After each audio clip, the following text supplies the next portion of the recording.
আমি কথাটা স্বাগত শেখকে বলি, এটা ভালো প্রোডাক্ট এসছে। হ্যাঁ, কেন ভালো বললাম, কেন প্রথম আমি জেনেছি যে প্রোডাক্টের গুণগত মান।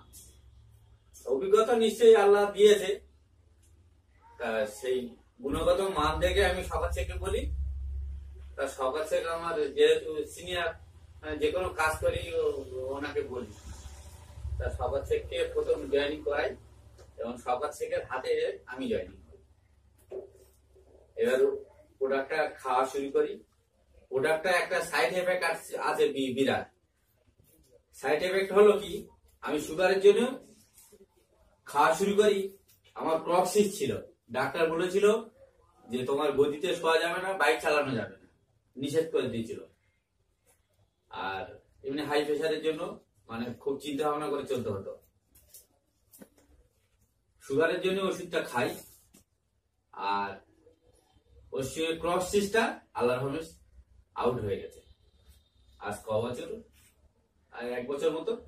আর ট্যাবলেট খেতে হয় না, ডলনেস 20 খেতে হতো। শীতের সময় খেয়ে তারপর বাইরে আসতে হতো। একটা ডলনেস খেলে আর তো 3-4 দিন যন্ত্রণা হতো না, ঠিক থাকতো, আবার খেতে হতো। এবার ডলনেস খেয়ে আসছি আমার 15 বছর,